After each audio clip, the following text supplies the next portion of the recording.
Querido, abre sua Bíblia em Mateus, no capítulo 6.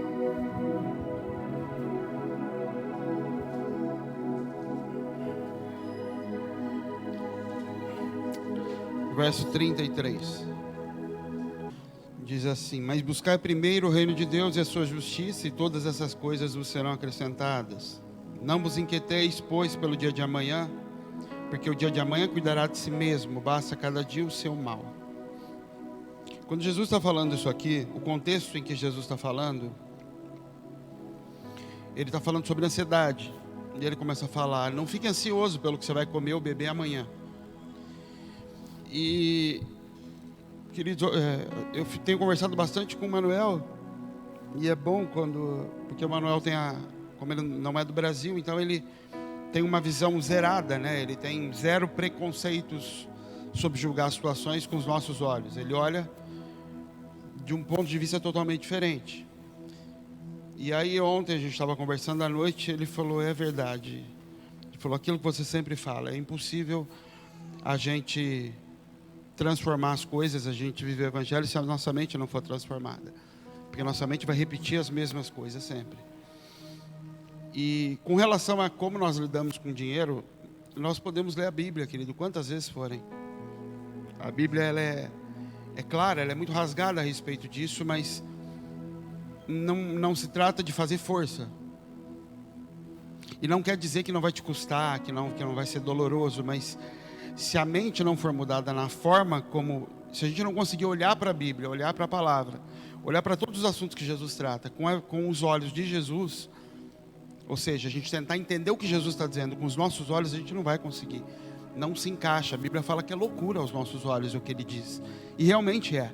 Então não adianta tentar entender o que ele diz, tentar ajustar o que ele diz. Nosso problema é que a gente fica tentando ajustar as palavras de Jesus aos nossos olhos. Então é como se Jesus mandasse a gente amar o próximo. E amar o próximo significa trazer ele para perto, significa compartilhar as coisas com ele. Eu não vivo isso não é minha natureza, mas na Bíblia está escrito. E aí eu começo a fazer, meio forçado. Aí eu crio uma instituição para cuidar dos pobres. Eu não preciso amá-los, eu não preciso conviver com eles, mas eles estão sendo cuidados. Jesus mandou, pronto. Eu estou cumprindo a palavra escrita, mas não estou vivendo o verbo encarnado. Mas eu estou fazendo o que está escrito. O que é isso? É tentar fazer o que Jesus disse que era para ser feito, mas partindo da minha natureza. Por isso que é impossível cumprir a lei sem que uma nova natureza esteja em mim. Então ficar falando a respeito de dinheiro sem ter natureza transformada é bobagem. É só mais um assunto, como todos os outros. E o assunto dos mais delicados possíveis para a igreja. Então aí a gente vai ter que ficar inventando argumentos para que você ajuste isso ao seu coração. Eu vou ter que ficar te falando que é uma lei, que é um mandamento, que é honra, que é para ajudar pobre, e não é nada disso. Nesse texto, quando Jesus está falando sobre isso, ele está falando: olha, não fiquem inquietos, parem de ficar preocupados com o que vocês vão comer amanhã, parem de ficar falando sobre a conta de luz que vocês têm que pagar amanhã. Ele está falando: para de permitir que isso tire a tua paz.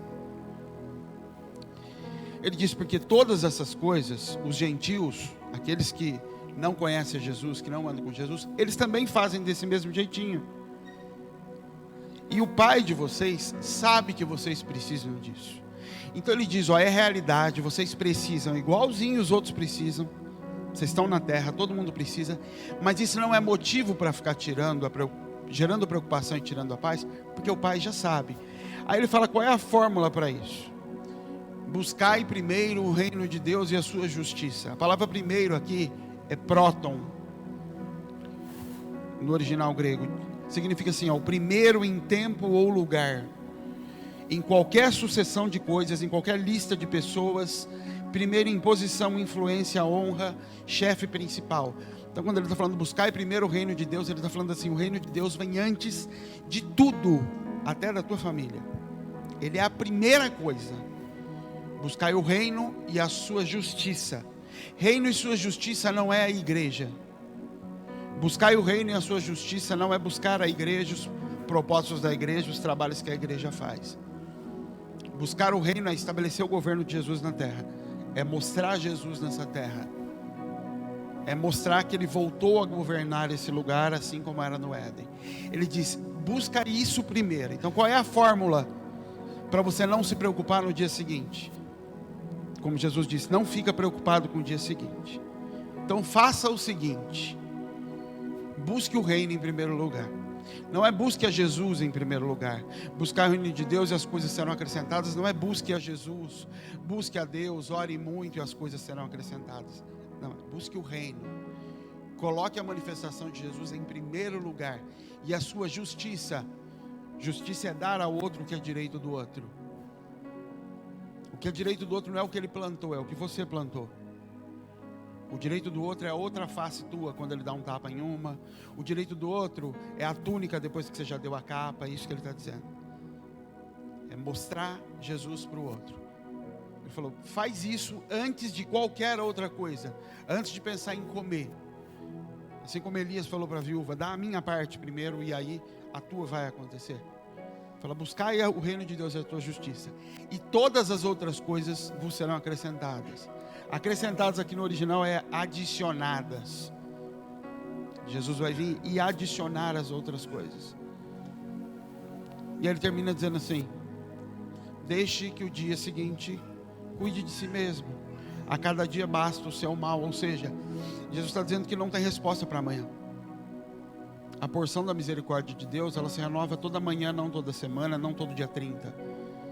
A misericórdia de Deus não é renovada quando você recebe teu salário e aí ela dura durante um mês de paz e de tranquilidade. Deus está dizendo, ela é diária. A misericórdia de hoje é só para hoje. Senhor, mas e amanhã? Não, amanhã de manhã vai ter outra dose de misericórdia. A provisão de hoje é só para hoje. O maná era só diário. E quem tentava guardar por incredulidade, Deus fazia apodrecer. Deus fazia apodrecer porque Deus estava treinando a cabeça daquele povo a não ser dependente de provisão, a ser dependente dos céus. Era treinamento aquilo. Nos nossos dias, o que nós vivemos hoje, Deus não faz isso. Porque hoje nós não somos mais o povo de Israel liberto do Egito. Hoje nós somos um povo que já vivemos debaixo do tempo de graça e que decidimos, por conta própria, viver esse ambiente ou não. Então todas as vezes que Deus está falando na Bíblia a respeito de dinheiro, Ele fala mais de dinheiro do que de salvação. A Bíblia fala mais sobre o relacionamento com o dinheiro do que sobre céu. Por isso que a Bíblia diz que o amor ao dinheiro é a raiz de todos os males. Porque existe uma raiz agarrada naquilo, que é a raiz de provisão, de dependência da provisão. Você está dizendo, você não está aí para depender disso. Isso aí está aí sendo acrescentado para que você possa viver. Então todo ensino de Jesus a respeito de dinheiro, o que ele está dizendo é pelo amor de Deus. Vocês não estão aí por causa disso. E enquanto a vida de vocês for agarrada e dependente disso, vocês não vão conseguir viver reino. Porque ao invés de buscar, de viver tentando manifestar, vocês vão viver tentando alimentar a existência de vocês. Toda a ansiedade é fruto de insegurança. Eu só fico ansioso por aquilo que eu não tenho garantia e certeza de que vai acontecer. Isso me deixa ansioso. Isso te deixa ansioso. Algo que eu não tenho certeza se vai existir provisão em qualquer área gera ansiedade em mim, gera preocupação. Por isso a ansiedade, em essência, ela é fruto de falta de entendimento de pai. Quem cresceu sem garantia de um pai que proveu o dia seguinte, vai ter problema com ansiedade. Porque quem dá a segurança de que no dia seguinte vai existir provisão é pai, desde pequeno. Por isso que Jesus vem e fala, isso precisa ser curado. Então ele fala, o Pai Celestial sabe dessas coisas. O Pai Celestial sabe que vocês vão precisar comer no dia seguinte. Fiquem tranquilos, vocês agora têm um Pai que vai prover no dia seguinte. Hoje, o que vocês vão fazer hoje? Mostrem quem vocês são, manifestem o reino. Não fiquem preocupados com o dia seguinte. O mal de amanhã vai vir amanhã e o Senhor vai estar de novo lá amanhã. Oferta, dízimo que nós entregamos para o Senhor é só manifestação de algumas coisas. Mas em essência, o que Deus quer não é que eu dê muito dinheiro ou pouco dinheiro. O que Ele quer é que eu me desvencilhe da dependência do dinheiro. Que eu quebre dentro de mim o princípio que existe em todos nós, de que nós existimos e só nos mantemos vivos porque nós conseguimos ter dinheiro para isso. E a gente até agradece a Deus quando o dinheiro vem. Mas ele fala, mas eu não quero esse agradecimento. O que Deus quer é que a nossa existência e subsistência não esteja vinculada nisso. Não esteja agarrada nisso. Por isso que no céu, querido, a gente vai pisar em ouro. As ruas no céu vão ser de ouro. O que Deus está dizendo com isso? Ele quer um lugar chique, de desperdício? Ele falando, não. Porque é o lugar dele, é um lugar só para vocês caminharem em cima. É as bases onde vocês vão pisar. Mas vocês não vão estar correndo atrás disso. Porque lá já vai ter uma mesa preparada para você quando você chegar. A comida já vai estar na mesa. Porque a identidade de filho vai estar sarada, plena, correta. Nesse lugar ninguém precisa imaginar que tem que levar o que comer. Embora vai ter ouro para todo lugar. Amém, queridos? Se você trouxe seu dízimo, sua oferta, você pode depositar aqui.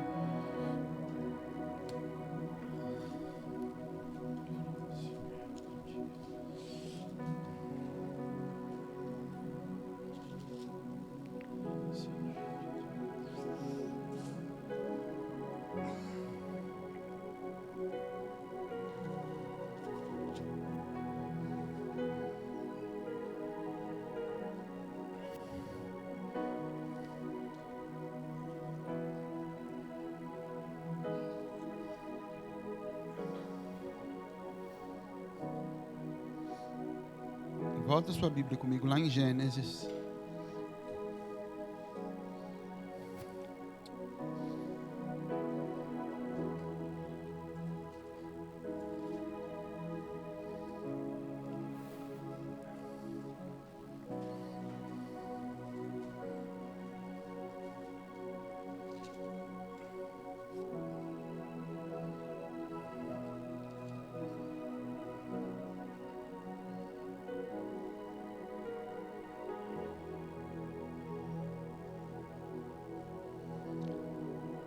Capítulo 3.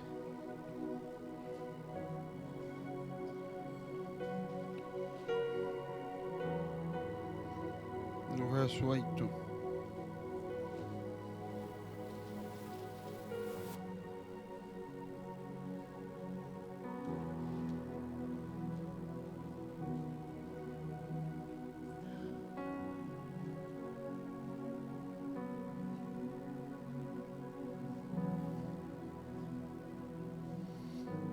Eu me lembro, querido, que em 2014, em fevereiro de 2014, a primeira vez que o Senhor falou comigo, me dando o que eu com Deus se chama de revelação da palavra, foi em fevereiro de 2014.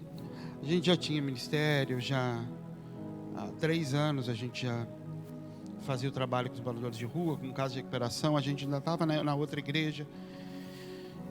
E Deus falava comigo, eu já liderava o ministério, mas não acontecia o que começou a acontecer a partir daquele momento, que foi o Senhor começar a partir de um versículo, de uma palavra que eu lia, aquilo virar uma explosão dentro de mim e eu começar a ler coisas entre as 2 linhas da Bíblia, assim, e encontrar coisas, e foi nesse texto.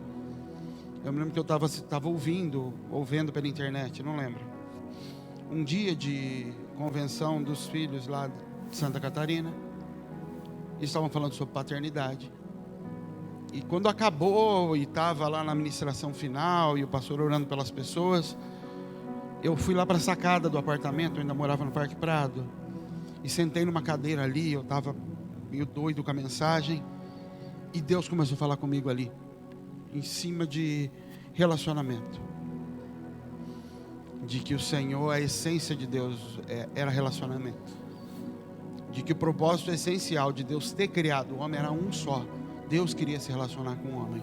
E eu acho que eu passei 1 mês, e depois que a gente abriu a igreja e começou o ministério, eu fiquei muito tempo em que eu pregava sobre o relacionamento de Deus, sobre Deus ter criado o homem para isso. Deus tinha tudo sob seu controle, Deus tinha todas as coisas na sua mão, tudo debaixo do governo de Deus, nada escapava daquilo.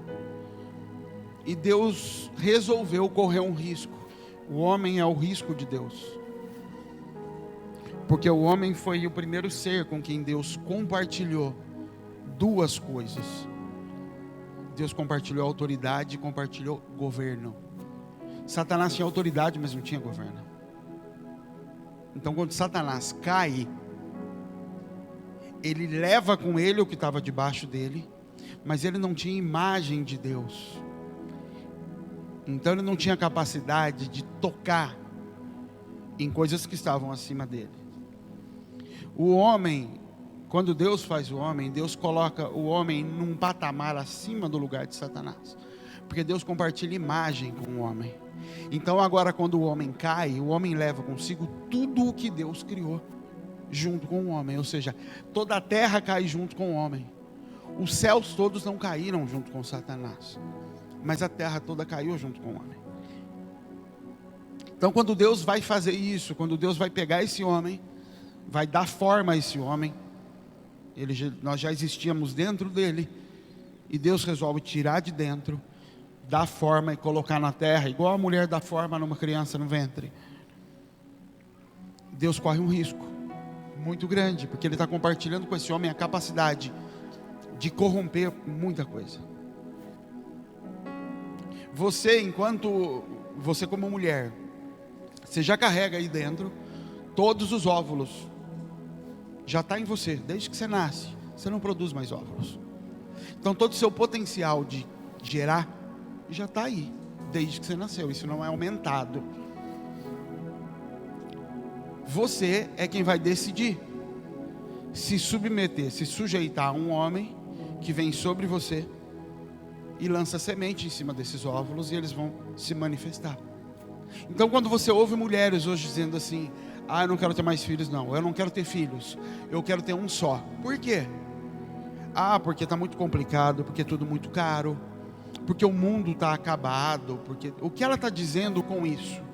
Existe um risco muito grande em manifestar minha continuação, porque quando eu trouxer alguém debaixo da minha semente para fora, essa pessoa passa a ser minha responsabilidade, eu tenho de supri-la, e o destino dela, o que ela vai fazer da vida dela, impacta diretamente na minha vida. Se ela faz coisas erradas, se essa criança faz coisas erradas, isso gera responsabilidade sobre mim. Quando essa criança acorda de madrugada, eu tenho que acordar junto. Se essa criança fica doente, eu tenho que pagar o preço. Esse é o pensamento de vou ter mais filhos ou menos filhos. Não tem a ver com propósito, com desejo, tem a ver com responsabilidades e preço. E isso foi Deus quando resolveu trazer o homem para fora. Ele falou, tem os dois lados da coisa. Enquanto ele está aqui dentro, ele não me gera consequências. Ele está dentro de mim, só que eu não consigo me relacionar com ele. É você com seus óvulos. Estão aí dentro, são filhos potenciais aí dentro. Você não se relaciona com eles, mas eles têm vida. Eles não receberam a outra parte, eles não receberam o sopro, eles não receberam a semente, mas eles já têm vida. Eles são vivos, eles não são mortos. Quando Deus decide trazer o homem para fora, Deus olha as duas coisas e fala: eu posso continuar com isso aqui dentro, com esse potencial todo, e não ter relacionamento algum, ou eu posso trazer para fora. Mas quando eu trago para fora, existe uma consequência, existe um risco. O risco desse homem não querer se relacionar comigo, porque relacionamento não é imposto, nem mesmo por Deus. Relacionamento, ele é opcional, ele é uma escolha. Então Deus traz para fora dizendo: existe o risco desse homem não querer se relacionar comigo, e o risco desse homem colocar a perder tudo aquilo que eu compartilhei com ele, porque quando eu entreguei para ele sobre a autoridade, ele tem o direito e a capacidade de estourar tudo. E Deus opta por isso, por trazer o homem para fora. Se você parar para pensar que toda a natureza, a Bíblia fala que toda a criação e a natureza está gemendo até hoje. Você já teve contato com alguma história de abuso de criança, de alguma situação que te gerou muita dor, que você olha de longe e aquilo te dói demais? Alguém que abortou uma criança. Outro dia eu vi um documentário, eu compartilhei com alguns sobre a China, de que até poucos anos atrás existia a regra lá de um filho só. As pessoas não podiam ter mais de um filho. Isso agora, 2010, 2012, agora são 2 filhos. Mas até esse ano até 2008, 2009 era um filho só. O que eles faziam? Eles invadiam a casa das mulheres, tinha os chefes das regiões. Quando esses chefes ficavam sabendo que tinha alguém grávida e que já tinha um filho, eles comunicavam um lugar que mandava lá soldados e uma parteira. Ela invadia a casa, pegava as mulheres e abortava essas crianças, obrigatoriamente. E às vezes, e aí você vê o testemunho de mulheres que trabalhavam para o governo fazendo aborto. Às vezes ela contava que às vezes a gente tirava as crianças e elas estavam vivas ainda, e a gente tinha que matar a criança em cima da mesa, porque ela saía viva. E ela conta isso normal. Então isso está acontecendo ali do lado. Não está na televisão, mas está acontecendo. Eles estão matando as crianças lá. E aí quando você ouve isso, você fala: meu Deus do céu.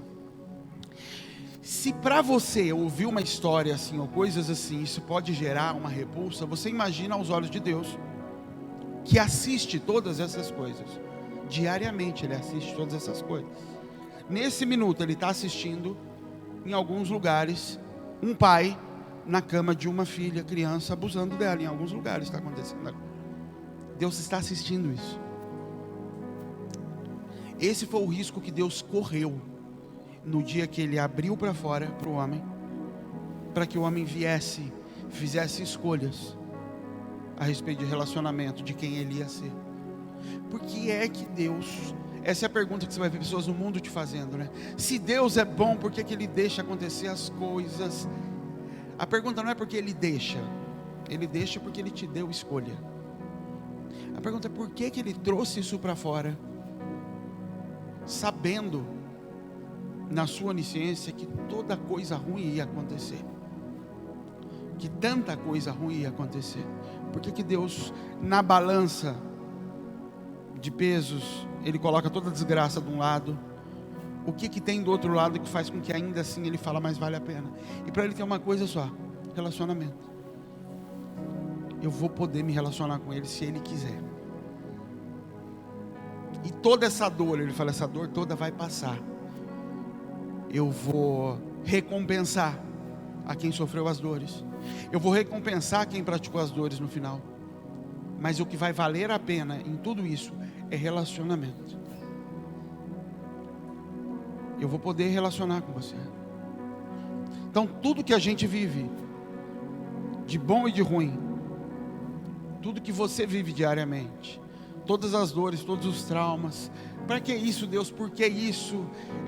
Por que o Senhor me fez? Por que eu nasci? Por que o Senhor não me mata?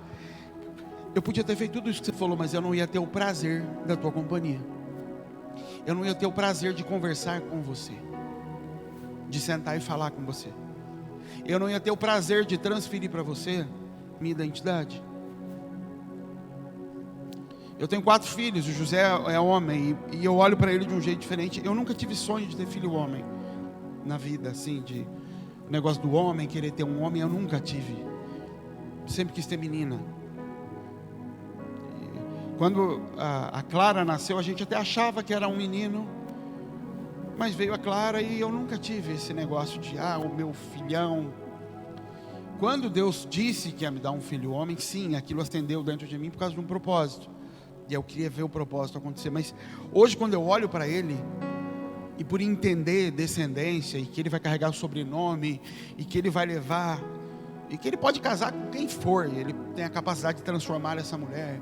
Minhas filhas não, minhas filhas já vão ter que ver com que essas meninas vão casar, porque qualquer um pode estragar tudo que eu faço. Mas quando eu olho para isso nele, eu olho para ele como um plano. Então eu converso com ele e eu fico chamando ele de meu amigo. Eu falo: meu amigo, você é meu amigo. Seu amigo chegou. Porque eu falo, eu não vejo a hora dele crescer mais um pouquinho, e ele vai começar a se relacionar comigo, e me perguntar, e eu falar, e ele falar, e eu ver ele descobrindo as coisas, e eu vou ver ele crescendo, e vou ver ele se parecendo comigo, até nas coisas que eu não queria. E isso é o prazer. Isso é o que faz valer a pena você ficar gastando dinheiro com farmácia. Isso é o que faz valer a pena. Só isso. Para Deus é a mesma coisa. O problema é que nós começamos a ser roubados pelo reino de Deus. O reino, querido, a validade do reino, entenda o reino aqui como a igreja sendo uma ferramenta do reino. O que nós fazemos, o que nós construímos, as festas, Natal com Cristo, vai para a África, são ferramentas do reino de Deus.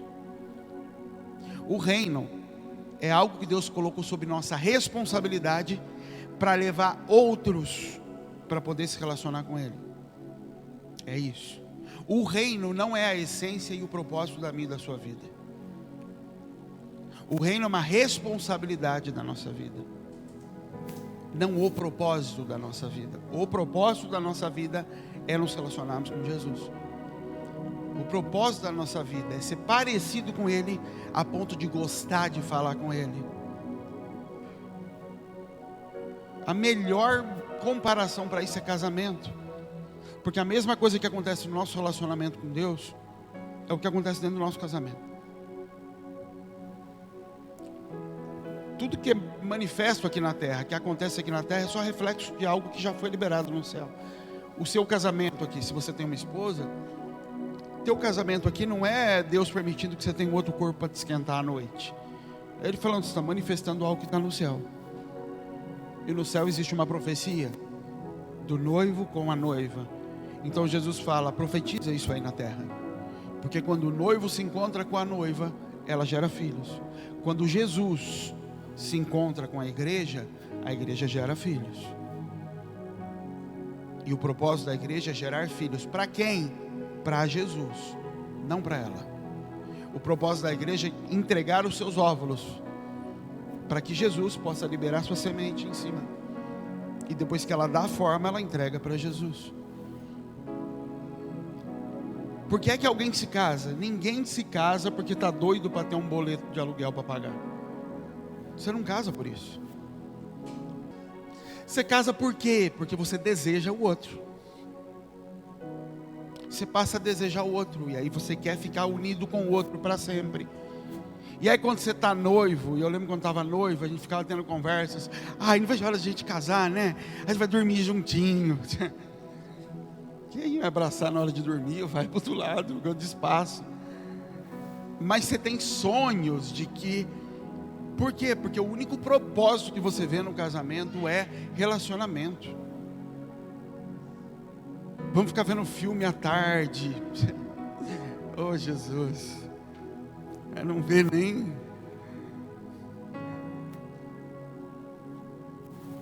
Você não casa por outro motivo que não seja relacionamento. Você não casa para vamos ter uma casa. Tô doido para ter um banheiro para lavar. Você casa só por causa do outro. Eu quero ter o outro para sempre. Aí acontece um mistério espiritual, que logo depois do casamento, 2 meses depois, a mulher se apaixona pela vassoura. Ela apaixona no rodo e na vassoura. E quanto mais o tempo passa, mais apaixonada ela fica pela casa limpa. E ela descobre pano de chão. E aí esquece você. E você também, não que você seja santo, você também tem outras coisas que você deseja, não o relacionamento. Você deseja às vezes o prazer que o relacionamento dá, mas não o relacionamento. Então você não quer ouvi-la. E eu entendo no volume que ela quer falar, mas a gente não quer. E ela quer a casa limpa, e você quer as contas pagas. E ela quer a casa arrumada, e você quer as contas pagas. E nosso casamento se torna isso. E com o tempo, depois de 40 anos, e você vai identificar isso no teu pai, na tua mãe, na tua avó, com raras exceções.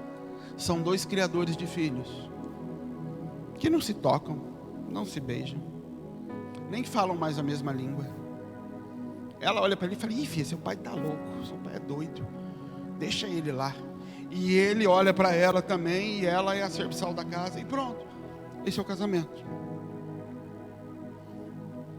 E isso é o reflexo de algo. Isso é o reflexo da igreja. De alguém que se une a Jesus por relacionamento, mas rapidamente transfere para a vassoura, para o reino de Deus, para as funções da igreja, para qualquer tipo de trabalho, o prazer ou o propósito de estar ali. E o relacionamento vai ficando cada vez menor. Tem um amigo meu que acontece na casa dele, que a mulher dele está sempre cansada, que ela trabalhou muito. Vamos ficar junto agora à noite? Estou cansado, estou acabado. Não foi você que limpou a casa? Trabalhei o dia inteiro. Então o relacionamento fica em segundo plano. Por isso que Deus, quando fez o Éden, Ele já falou: está tudo pronto. Você não ter a desculpa de falar que não consegue ficar comigo, porque tem que arrumar o jardim. O jardim está pronto, está limpo. O homem começa a ter que limpar o jardim e arrancar a raiz quando o homem cai. Mas ainda assim, Deus não muda o propósito é relacionamento.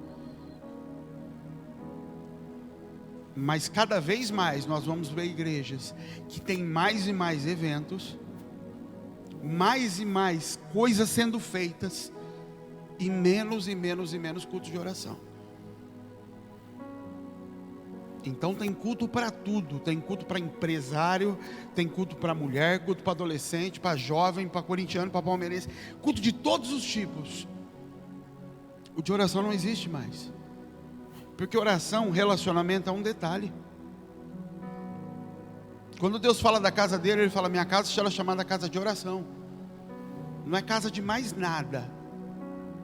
O que Ele está dizendo, esse lugar aqui dentro é um lugar que a única coisa que é oferecida e é aceita para Ele, e é recebida por Ele, é oração. Por isso que Ele diz que as minhas mãos levantadas subam a Ti, seja como sacrifício suave, que as minhas orações subam como incenso. O que Deus está dizendo? Os sacrifícios que o Senhor quer. Davi fala isso quando vai pedir perdão para Deus. Ele fala: o Senhor não deseja os meus bois, eu até te daria. Ele está dizendo: o Senhor não quer que eu faça uma campanha nova, que eu faça sacrifício, que eu traga dinheiro para a igreja. Eu daria isso se eu quisesse, mas eu sei que o Senhor não quer isso. O que o Senhor quer é o meu coração quebrantado de novo, é meu coração chorando lá diante do Senhor, é meu espírito contrito. Ele fala: é isso que eu sei que o Senhor quer, o Senhor não quer nada mais. Mas esse homem que diz isso, que diz que Deus não quer essas coisas, ele vai lá depois e guarda toda a fortuna dele para dar para a construção do templo novo. Porque no fim desse texto ele diz assim: o Senhor não quer essas coisas, o Senhor quer meu coração, tal. E no fim do texto ele fala assim: e então, depois que eu fizer isso, que eu me lavar, que eu voltar a quebrantar o meu coração diante do Senhor, voltar a me entregar em oração, aí sim o Senhor vai receber todos os bois que eu quero te dar, toda manifestação externa. Aí sim o Senhor vai receber o Natal com Cristo que eu estou fazendo. Aí o Senhor vai receber aquele dinheiro que eu estou mandando para a África, depois que o relacionamento foi estabelecido. Minha filha, você fica às vezes até 8, 9 horas da noite, 10 horas da noite, querendo entregar para o seu marido uma casa limpa. Você gasta 4 horas para fazer um cabelo, chega em casa e reclama que ele não percebeu. Ele fala: eu queria 40 minutos no quarto com você, eu não queria 4 horas de cabelo. Você está querendo me dar cabelo? É isso que Deus está dizendo. Você está querendo me dar coisas que não são essenciais. Depois que você ficar um tempo comigo lá, minha filha, eu pago o cabeleireiro, manicure, ixi, eu pago tudo. Mas primeiro, eu me casei com você não foi por causa disso. Eu não casei com você porque você está cuidando de um culto, porque você está cuidando de um ensino, porque você está ofertando alguma coisa. Jesus não se aliançou com a gente por causa dessas coisas. Ele se aliançou com a gente para ter o prazer da comunhão, para poder ter um tempo com a gente, como Deus tinha. Eu nem li o texto de Gênesis. Deus que ia lá todo dia à tarde bater papo com Adão. Esses bancos aí que vocês estão vendo na frente, eles são proféticos. Ele está na capa do livro. Porque eu falava lá atrás, esse banco é o banco que Deus encontrava Adão no jardim lá todo dia, 5 horas da tarde. Deus chegava, sentava, e Deus chegava antes de Adão, que Deus era ansioso para Adão chegar logo, para sentar e conversar. Como é que foi hoje? Como é que foi o dia? Eu lembro quando a Bel trabalhava, e graças a Deus ela não trabalha mais, porque chegava em casa, meu Deus do céu, eu saía do trabalho, aí passava, pegava a menina na escola, tudo. Quando chegava em casa, Jesus, todo o lixo ficava para mim, porque ela tinha que sorrir e ficar arrumado o dia inteiro para um monte de cliente. O que sobrava para mim quando chegava? O leão de Judá brigando, que tinha que fazer comida ainda, não ia. Então eu não estava no banco, eu estava atrás de uma moita esperando ela chegar escondido, falando, deixa eu ver se você está brava. Mas por que era essa loucura toda? Porque agora tem que pagar as contas de casa. Porque agora tem que ter 2 carros. Porque um carro só é pouco. Porque a gente cresceu vendo TV Globinho, nem existia TV Globinho, vendo alguma coisa na televisão. Mas se não tiver TV a cabo hoje, as crianças ficam doidas. Se não tiver uma tela para cada criança, e se não conseguir pagar a internet de tal velocidade, e se não conseguir, e o relacionamento fica para depois, e a gente tem que correr atrás de suprir o corpo. E o corpo sem a cabeça, querida, ele não produz nada. Nós somos o corpo, e Cristo é a cabeça. Não sobra nada. Nós precisamos entender o tempo que nós estamos vivendo. O tempo profético que a gente vive. Quando a Bíblia fala de João Batista, Jesus fala assim, dos nascidos de mulher, ninguém é maior que João Batista. Ele está falando daqueles que foram gerados pela igreja. Até agora, João Batista como o último profeta é o maior deles. E até hoje, esses homens que eram levantados, eles carregavam em si todas as coisas. A igreja, esse homem era a igreja. João Batista, Jeremias, Elias, ele era a igreja. Ele não era um pastor que tinha um auxiliar, que tinha um profeta, que tinha um evangelista, não.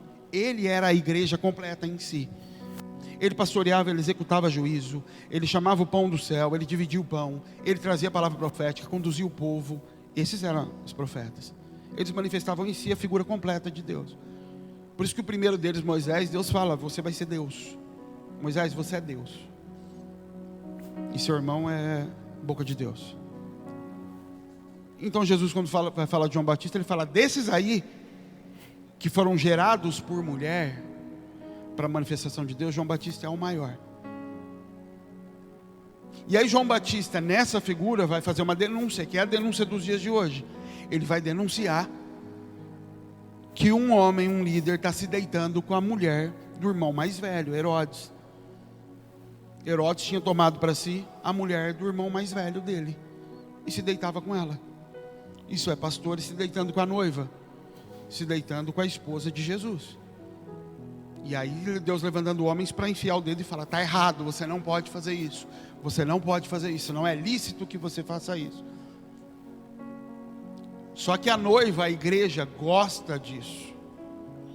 A igreja gosta, a igreja corrompida gosta de um homem que tome o lugar de Jesus e toque nessas pessoas e ofereça prazer a elas. A igreja gosta que chegue aqui e fale, você vai prosperar, vai estar tudo certo na tua vida, Deus vai fazer teu negócio para frente, você vai ganhar um emprego melhor. A prostituição acontece, e aí como retribuição, ela dança para ele, ela seduz ele. E qual é a sentença em cima de João Batista? Ele perde a cabeça, cortam a cabeça de João Batista, e o corpo é devolvido para os discípulos de João Batista. Eles saem dali com o corpo na mão, sem cabeça, e eles olham para aquilo e falam, o que a gente faz agora? O que nós fazemos com um corpo sem cabeça? E até aquele ponto, aquele era o governo da igreja, um corpo sem cabeça. Isso é a figura da igreja, um corpo que não tem cabeça e que precisa de um cabeça. E é no relacionamento com Jesus que esse corpo fica completo e que nós voltamos a ter sentido para fazer as coisas. Quando a Bíblia fala dos 5 ministérios, apóstolos, pastores, profetas, evangelistas e mestres, ela está falando de 5 sentidos: visão, audição, olfato, tato. O corpo de João Batista, no corpo, só tem um sentido: o tato. Todos os outros são a cabeça. Como é que você identifica a igreja sem cabeça? Ela só tem tato. Ela abraça pessoas, ela toca, ela faz carinho o tempo todo, ela tem comunhão, ela tem abraço, ela não tem visão alguma, ela não tem disciplina, ela não tem ensino, ela não tem profético, ela não evangeliza, ela não faz nada, mas ela toca, é amor. Jesus ama. Está aqui, ó, vamos ficar junto. E aí esses homens chegam, enterram o corpo de João Batista, Jesus fica sabendo, isso é sequência da Bíblia. Jesus fica sabendo, vai chorar, os apóstolos vão junto, o povo vem atrás. Jesus vira para eles, os discípulos falam, eles estão com fome. Jesus vira para eles e fala, assim, vocês, dá vocês de comer para eles. Fala, gente, não tem como, e não tem de onde tirar. Jesus fala, eu sei. E Jesus agora vai manifestar um novo modelo de governo da igreja. Ele fala, o que é que vocês têm na mão? Nós temos 5 pães. O pão vivo que desceu do céu fala, o que vocês têm? Tem 5 pães. Os 5 ministérios estão aqui. Jesus abençoa, Jesus não multiplica, Ele abençoa os 5 ministérios e fala para os apóstolos, reparte agora. Jesus está dizendo, a partir de agora, a união da cabeça com o corpo não vai se dar mais, não vai ocorrer mais, porque uma pessoa vai receber em si a igreja e vai liberar sobre o povo o que o povo precisa.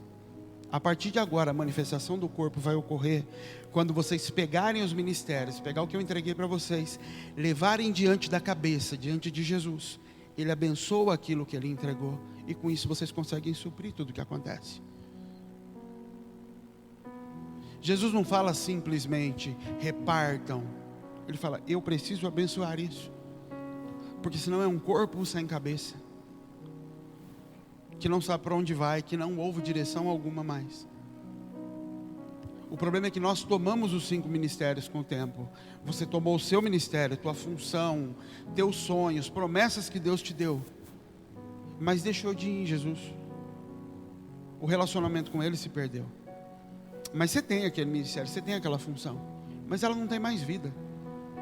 Ela não recebe mais a bênção diária do Senhor. E por isso ela não consegue saciar, ela não consegue suprir. E eu tenho que trabalhar cada vez mais para produzir mais pão, porque o Senhor não vem em cima daquilo. Nós aprendemos a fazer, e quanto mais dinheiro nós temos, quanto mais capacidade nós temos, mais distantes nós ficamos de Jesus. Entenda que Adão não foi enganado por Eva. Naquele lugar do Éden, eles já tinham tudo para se relacionar com Deus. Eles já tinham a imagem de Deus. Eles tinham provisão, eles tinham comida, eles tinham tudo. Eles não precisavam de nada. Mas tinha algo que era acrescentado a eles todos os dias: imagem e semelhança. A imagem de Deus ele recebeu quando ele foi feito. A semelhança foi dada conforme ele era tocado por Deus. Então todos os dias a imagem vinha para fora através da semelhança. Sabe o que é a imagem, querido? Imagem é a foto que foi cravada na parede do teu quarto, como um dia você desse jeito. Semelhança é o que os outros veem quando você sai da porta para fora. Imagem é o Cristo que você visualiza. É a imagem de pai que você tem. Semelhança é o que você mostra para os outros. Por isso que se a imagem não for trocada e você tiver com a imagem de pai distorcida, esquece. Nem adianta você tentar. Mas também não adianta ter a imagem correta de pai e não batalhar para manifestar a semelhança. Lá no Éden, todos os dias que eles se encontravam com Deus, que eles sentavam para conversar, eles começavam a ver semelhança. O tratar de Deus com Adão, o relacionamento de Deus com Adão, tudo se resumia a uma coisa: vamos sentar um pouquinho todo dia e ficar conversando. É só isso. Sentar e ficar conversando comigo todos os dias. O que você descobriu hoje, Adão? O que você viu? Como é que foi lá? Nossa, ela fala em Deus. Que saudade da época que você não tinha feito ela ainda. Ela fala. Era isso, Adão com Deus. E no outro dia Adão saía com um pouquinho mais de manifestação de Deus e ia para o jardim. Só que Satanás vai na Eva, ele vai na igreja e fala para ela: tem um jeito de você assimilar a imagem de Deus muito rápido, é você comer isso aqui. Só que para você comer isso aqui, Deus vai chegar lá no jardim e você não vai estar lá. Busca você isso. Tem um monte de livro aqui, para você ler. Lê esses livros aqui. Faz esses cursos aqui. E você vai ter mais de Deus. você vai poder falar sobre Deus. Pensa num teólogo que nunca existiu igual, é Adão. Tem mais alguém no mundo, homem, que pudesse falar sobre Deus, como ele era, como ele falava? Ninguém. Ninguém teve o contato que Adão teve, nem Jesus. Porque quando Jesus desceu, ele abriu mão da glória, ele não tinha memória do relacionamento dele com Deus. Ele cresceu em conhecimento, a Bíblia fala, não só em graça. Ele aprendeu as coisas, aprendeu como fica de pé, como anda. Ele também tinha que orar todo dia. Adão tinha isso. Adão podia falar sobre Deus, mas depois que ele opta por abrir mão do relacionamento para construir o ministério, para construir as coisas, ele até pode construir, mas ele perde o relacionamento. No dia que a opinião da noiva de construir rouba Adão do lugar dele, ele cai e perde tudo. O que Deus estava dizendo com aquilo é: você continua sendo dono da terra toda. Quando Deus coloca Adão no jardim, Deus está dizendo assim: existe uma terra inteira, vocês vão pelo mundo todo, seus filhos vão pelo mundo todo, mas você, Adão, vai ficar aqui nesse pedacinho. Sua porção é aqui. Mas a terra pertence aos filhos dos homens, sim, mas sua porção é nesse pedacinho. Adão vivia num lugar cercado, protegido, lindo e maravilhoso. Quando Adão cai,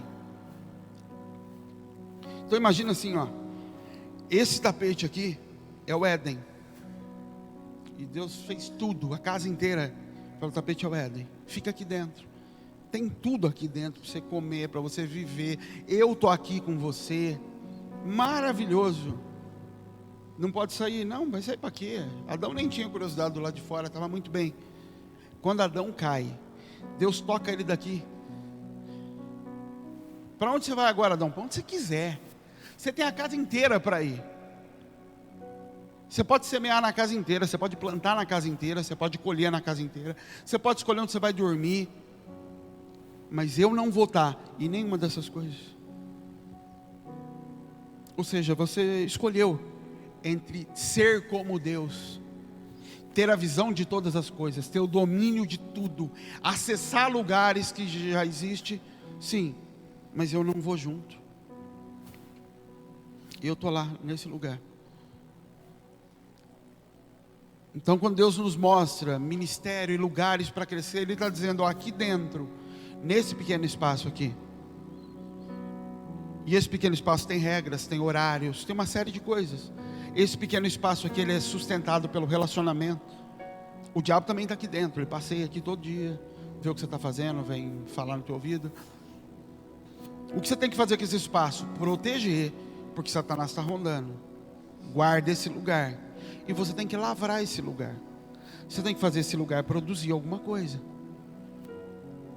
Você tem que orar. Você tem que tratar a terra desse lugar para ela brotar. Essa terra aqui, você tem que tratar essa terra aqui todos os dias para ela brotar. Ou você pode pegar o conhecimento e fazer do seu jeito. Você aprendeu a pregar já?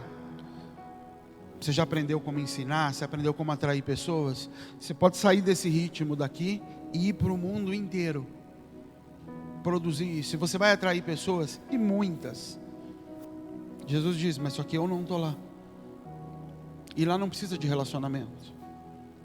Lá fora não precisa do relacionamento. Lá fora você precisa de conhecimento. Isso é escolher pelo fruto, ao invés de escolher pela árvore da vida. É quando a gente troca uma árvore por um fruto. Você reparou que a Bíblia não fala do fruto da vida? Ela fala da árvore da vida e do fruto da árvore do conhecimento. Ela está dizendo que você está trocando uma árvore por um fruto. Você está trocando uma natureza que está afincada ali e que vai constantemente produzir algo, por algo palpável e que você come agora e acabou. Você está trocando um casamento por um relacionamento de uma noite, que vai te dar um prazer momentâneo de uma mordida. Você está trocando algo que tem raízes por um fruto. que te sacia, que te alimenta nesse momento, que responde à tua ansiedade nesse momento. O problema de Adão foi ter saído do lugar onde ele se encontrava com Deus, para ir para o lugar onde a esposa dele, onde Eva estava se relacionando. O nosso problema como Adão, homem e mulher, é sair daquele lugar onde você se relacionava com Deus, para ir até o lugar onde a igreja está dizendo que gostaria de estar agora, que a igreja está dizendo que precisa. Seu problema é sair do controle para entrar no cartão de crédito por causa da tua mulher que está dizendo que precisa, que precisa, que precisa. Ou o teu marido, o contrário. O problema é quando nós saímos do lugar que nós conhecemos com Deus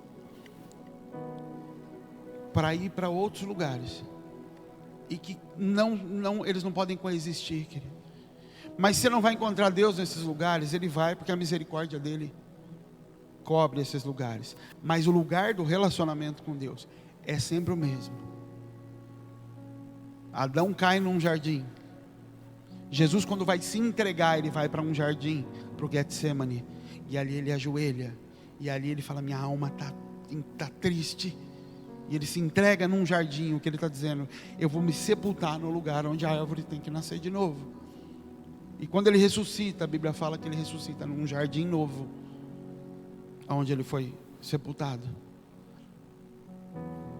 Tudo aponta para o mesmo lugar, para Jesus sendo a possibilidade de nos devolver para um jardim. Jesus não nos dá frutos. Jesus é a árvore da vida, e o que Ele promete é que nós vamos gerar frutos. Nós vamos parar de buscar Jesus por frutos. O que dá fruto é a árvore do conhecimento. Como árvore da vida, nós vamos gerar frutos conforme nós nos relacionamos com Deus. E isso às vezes faz com que a gente tenha a sensação de estar passando fome, porque no relacionamento com Deus parece que eu estou com fome e eu não estou comendo, enquanto as pessoas vêm até mim e comem de mim. E aí eu falo: eu estou morrendo. A pessoa está comendo e fala: está nada, isso aqui está doce, que é uma beleza.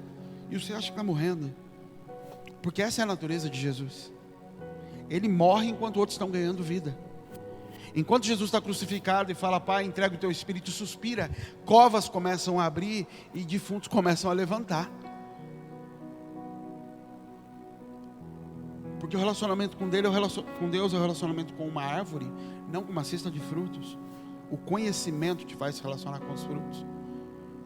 O conhecimento te faz ler coisas, vir falar coisas e falar: sei coisas. O relacionamento com Ele não. O relacionamento faz com que você não precise falar nada. Quem fica perto de você sabe quem você é. Pelo que você não fala, ela sabe quem você é. Pelo que você morre e não pelo que você vive. A maior manifestação de Deus nessa terra foi através de morte e ressurreição, não através de se manter vivo e forte.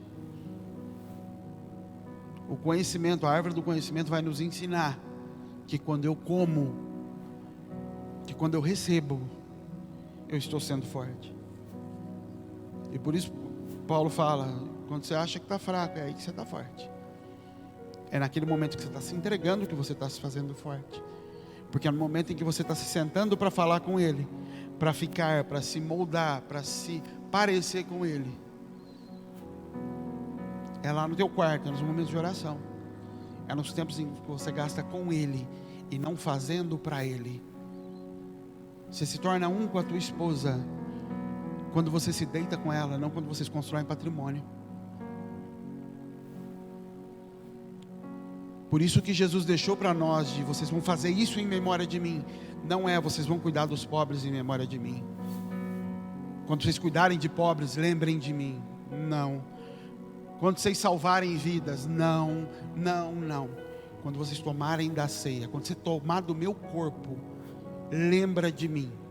Lembra que foi por isso que eu morri. Eu não morri para pobre ter o que comer. Pobre ter o que comer é consequência. Eu morri para a gente poder ter intimidade de novo. Faça uso disso. Eu passo sempre na frente de uma igreja que está em construção, todos os dias, quando eu vou para minha casa. Eu olho para aquilo e falo: meu Deus, que eu sei, tem 15 anos, que a vida de 500 pessoas é esse prédio. Quanta gente podia ter comido em 15 anos? Quanta gente já morreu de fome, morreu de doença em 15 anos, enquanto mais de 500 pessoas vivem em função da construção de um prédio? Tem coisa errada nisso. Tem problema construir prédio. O problema é quando você sabe que a vida está naquilo. Isso não é relacionamento com Deus. Isso pode ser chamado de obra de Deus. Ele fala, não, minha obra não é. Minha obra é feita em pessoas. A minha manifestação está em pessoas, não nos prédios das pessoas. Ele diz, eu vou derrubar esse prédio, vou levantar ele em 3 dias, mas eu não vou levantar ele lá, eu vou levantar ele aqui. Ontem, quando a gente estava conversando no quarto, eu vim dormir aqui para ficar um pouco com o Manuel, para a gente conversar. E ele estava contando as coisas de lá, eu perguntando, e de novo eu me lembrei. Porque dos 2 bebês lá, dos 2 gêmeos, que foram para o hospital, e eu fiquei pensando, falei, meu Deus, a gente salvou 2 vidas. Aquelas crianças estavam morrendo, elas foram salvas. Falei, qual que é o preço disso, Deus? Eu ainda não consigo ter o tamanho disso na minha cabeça. Mas no papel assim, eu falo, isso aí deve ser muito grande. 2 vidas diante dos seus olhos, eles iam morrer e você fez algo, e você, igreja, e elas estão vivas. Isso é muito grande, em algum lugar isso é muito grande, e com algo muito pequeno em valores. E aí o Manuel falou, não, vou pedir para mandar foto amanhã da mulher, porque a mulher está saudável agora. A mulher estava sendo sugada pelas 2 crianças, não tinha leite, ela estava morrendo também. Ele falou, a mulher está muito bonita agora, está bem. Ele falou, meu Deus, com pouca coisa. Isso tudo agrada o coração de Deus. Mas não foi para isso que Jesus morreu. Não foi para isso. Viajar com seus filhos agrada o coração da tua esposa, agrada o coração do teu marido. A casa limpa, o sofá novo, o carnezão da TV da Casa Bahia, tudo agrada, legal. Mas não foi para isso que você casou. E se isso de alguma forma rouba o propósito de ter casado, ele fala, já distorceu tudo, vocês já corromperam o propósito das coisas. Esse não foi o propósito. A aliança não foi feita para isso. Eu permiti que vocês se aliançassem, para que vocês 2 se fizessem um. E vocês não se fazem um quando trabalham junto. O sumo sacerdote, quando ia entrar no Santo dos Santos, ia se derramar diante de Deus lá, e oferecer sangue numa câmara secreta fechada, que ninguém viu o que acontecia. Isso é figura de intimidade. Quando ele ia lá fazer isso, ele usava roupas e ele não podia suar, não podia cair uma gota de suor no corpo dele, porque a Bíblia está dizendo, nesse momento não existe trabalho, não tem esforço, não pode ser esforço. O relacionamento com Deus não é selado pelo teu trabalho, pelo teu esforço, por quantos brinquedos você pediu essa semana, por quanto dinheiro você conseguiu levantar. Esquece isso. Aos olhos de Deus, Ele está falando, isso não vale nada.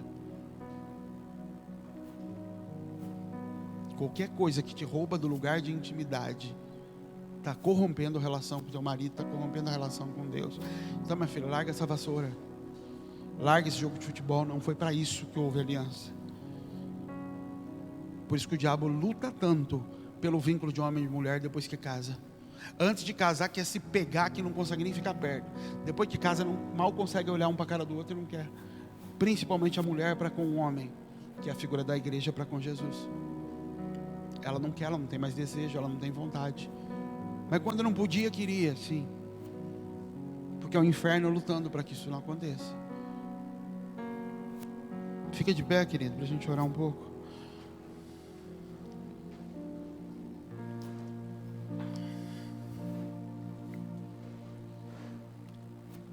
Nós vamos reconstruir esse lugar. Profeticamente você faz isso no teu casamento, porque só assim você vai conseguir gerar filhos para Deus, que tenham a imagem de Deus. Só assim a tua casa vai ser imagem de céu. Mas com Deus na prática você faz isso na tua relação com Ele. Se a tua relação com Deus acontece nas vindas para a igreja, na tua preparação para algum culto que nós vamos ter, para algum evento, eu falo, isso não é relacionamento comigo. Isso é manutenção da casa, manutenção do ambiente. Mas não é relacionamento. Relacionamento não se dá por obrigação. No relacionamento não tem regras. Uma das perguntas que você mais vai ouvir em igreja, quando você vai tratar com casais, é o que pode e o que não pode no casamento. O que é pecado na relação íntima de marido. E você reparou que Deus não fala? Ia ajudar tanto se falasse, né? Ia parar com tanta coisa que tem que ficar explicando e gente brigando. Sabe por que Deus não fala? Porque Ele está dizendo, isso é problema de cada um. Não quer dizer que não existam pecados. Porque Paulo fala, cuidado, para que a tua velha natureza, seus impulsos carnais não venham para fora e virem um negócio estranho. Mas tirando isso, ele fala, é íntimo. Dê à mulher o lugar de vaso mais fraco, ou seja, não invada o que ela não quer, não faz do jeito que ela não quer, dê a ela o direito de ser mais frágil nisso, e é isso e só isso. O que Deus está dizendo, não tem uma regra no teu relacionamento com Jesus. Como que é? É ajoelhado? É sentado no banco falando sozinho? É andando na rua falando sozinho? É no carro? É olhando para o teto? Falando, não tem, é você e ele, do seu jeito. O que tem é só você e ele.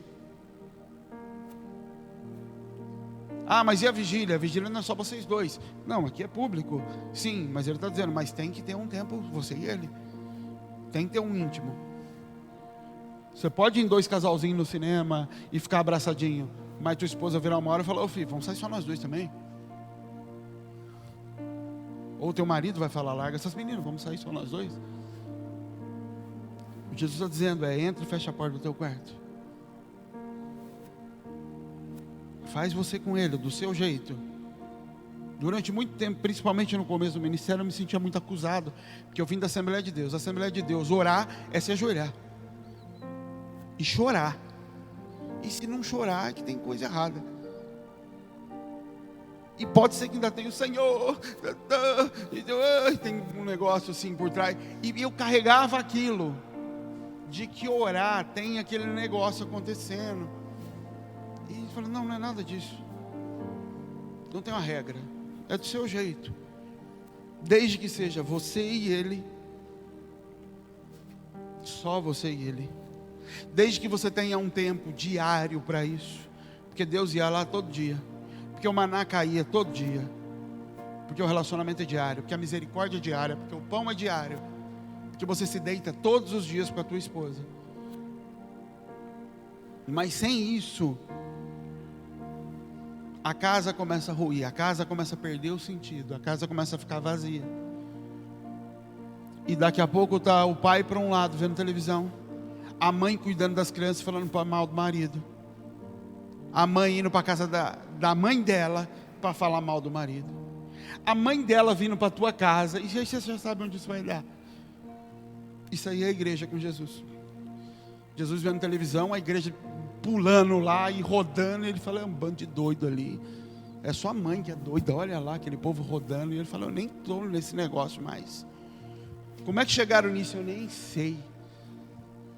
Mas estamos casados, né? É a manifestação dos casamentos e da igreja, que não se parece em nada com Jesus. Amém, queridos? Vamos orar.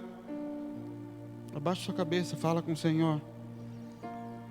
Que nós possamos restaurar o lugar de adoração ao Senhor, um lugar de intimidade com Ele. Que Ele possa ter esse lugar com a gente. Que nós possamos devolver a Ele o lugar de se encontrar com Ele diariamente. Que nada seja mais importante do que isso. Que a gente entenda que o propósito disso, que o propósito dele ter morrido é relacionamento. Ele não morreu para nada que não fosse relacionamento. Pai, nós te agradecemos, Senhor, pelo sacrifício do Teu Filho, que Ele não seja vão nas nossas vidas, Senhor. Que nós possamos nos entregar a esse relacionamento com Jesus. Que nós possamos amar o relacionamento com Jesus. Que nós possamos desejar estar com Ele todos os dias. que nós possamos encontrar prazer em falar com Ele todos os dias. Que se alguém perdeu esse prazer, que esse prazer volte, Senhor. Que a gente deseje mais a árvore, Pai amado, do que o fruto. Que a gente deseje estar com Ele, Senhor, muito mais do que o que Ele pode nos dar, do que o que vai frutificar disso, Senhor. Que nada nos roube, Senhor, de estar com o Senhor, de gastar tempo com o Senhor. Que a gente entre no lugar de prazer e desejo dessa comunhão, Senhor. Que a gente sinta a falta, Senhor, da Tua presença. Que a gente sinta a falta do jardim. Que a gente sinta a falta do lugar onde a gente se encontrava com o Senhor, Pai. Em nome de Jesus, nos visita, Pai. Destrava dentro de nós, nos traz a memória e a lembrança, Senhor, dos dias em que a gente andava com o Senhor naquele jardim, naquele lugar que era só nosso. Dos dias em que a gente era tido por louco, Senhor, pelos outros, pela forma como nós nos entregávamos ao Senhor. Em nome de Jesus, Senhor, dos dias de meninice, Pai, em que a gente nem sabia o que estava fazendo, Pai. Mas o desejo de Te receber e de Te encontrar era tão grande, Pai, que a gente se lançava, Senhor. O Senhor nos pegava às vezes na nossa imaturidade. Em nome de Jesus, Pai, nos devolva, Senhor, o coração como de Davi, Pai. O coração de menino, Senhor, que deseja o Pai mais do que o reino, Senhor. Senhor, devolve, Pai, o desejo pelo Rei mais do que o desejo pelo reino, Senhor. Que o Rei seja o centro das coisas e não o seu reino. Que o Rei venha antes das coisas, Senhor, de todas elas, Pai, em nome de Jesus. Em nome do Senhor Jesus, toma o Teu lugar, Jesus. Toma o lugar que é Teu no Teu relacionamento, Senhor. Toma o lugar que é Teu na casa, Jesus. Que tudo pare, Senhor. Que como Maria, a gente pare todas as coisas para sentar quando o Senhor chega. Que a gente largue, Senhor, a vassoura, o rastelo, a enxada e sente quando o Senhor chegar para conversar. Depois a gente pode fazer, outra hora a gente faz. Não tem propósito em ter uma grama limpa, em ter uma casa varrida. Se o Senhor não estiver ali, se não puder gastar um tempo sentado com o Senhor, conversando com o Senhor, nos ajuda a voltar para esse lugar, Jesus. Nos ajuda a descobrir novamente o prazer desse lugar, Pai.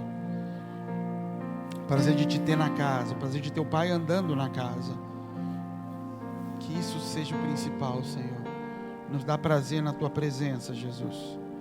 Nos dá desejo pela Tua presença, Jesus. Nos ajuda a valorizar e honrar, Senhor, a Tua presença. Nos ajuda a amar a Tua presença, Jesus. Nos perdoa, Senhor, se nós temos trocado o Senhor por uma vassoura, se nós temos trocado o Senhor por um livro, Senhor, pelo que quer que seja. Nós queremos voltar, Senhor, a esse lugar, Senhor, da aliança. Esse lugar que, no dia em que nós dissemos sim para o Senhor, que nós Te aceitamos como noivo, que nós Te aceitamos como pai, como amigo, como companheiro. Nós queremos viver esse lugar de novo, Senhor. Em nome de Jesus é que nós Te pedimos, ó Pai. Amém, queridos. Nós vamos cear hoje, queridos.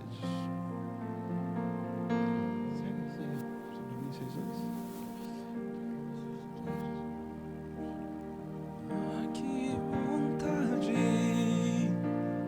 de andar contigo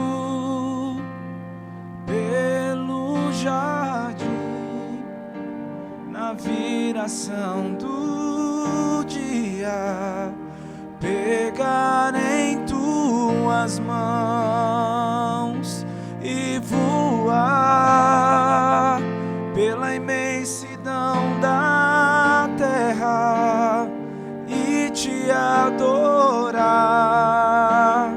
Ah, que vontade de dizer a Ti tudo que aprendi nesse jardim, jardim da inocência,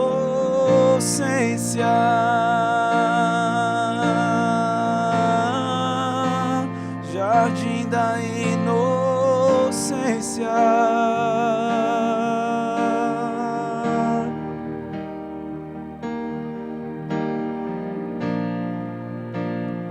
Ah, que vontade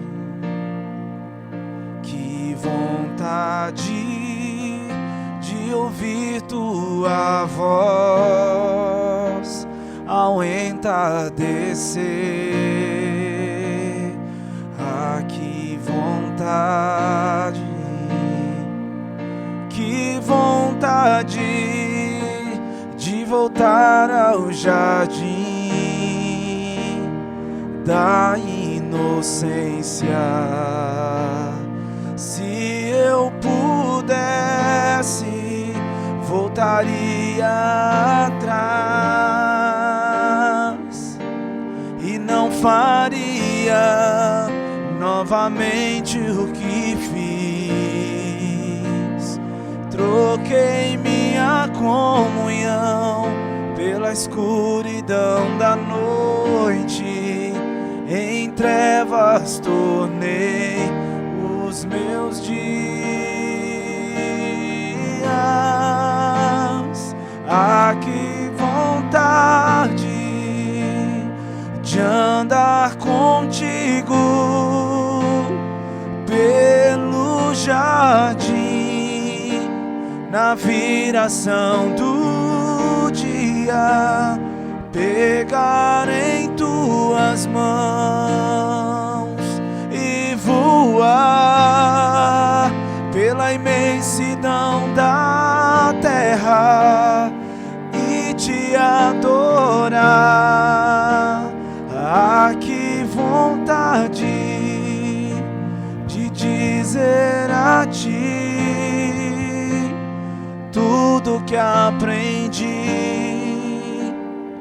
nesse jardim, jardim da inocência.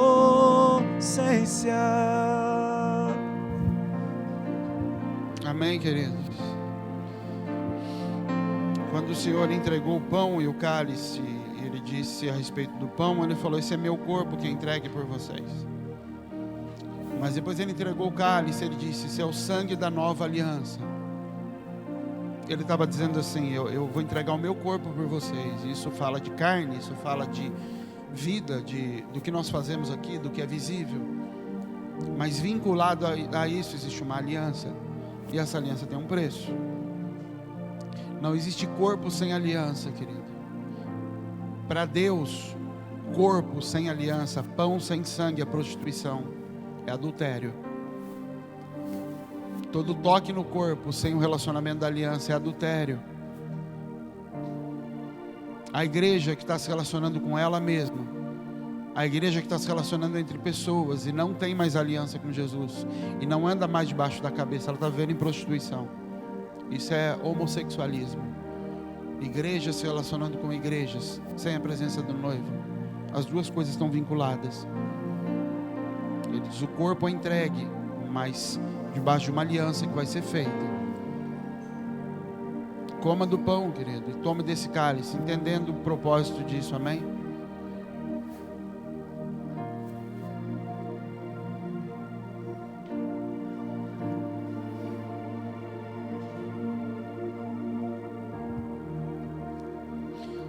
Obrigado, Jesus, pela tua aliança. Obrigado por nos devolver de volta ao jardim, Pai.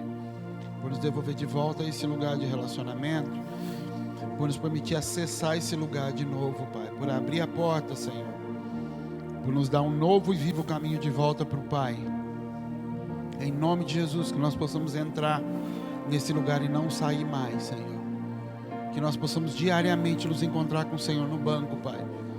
E falar de coisa boba, e falar do tempo, e falar da fome, e confessar as tristezas, e pedir ajuda, e ficar um pouco sentado com o Pai, Senhor, sem pressa de ir embora, sem religiosidade nenhuma, sem política, sem regras, só ficar com o Senhor um pouco, e que assim a gente possa receber mais da tua semelhança, Pai. Em nome de Jesus é que nós te agradecemos. Amém, queridos. Deus abençoe, gente.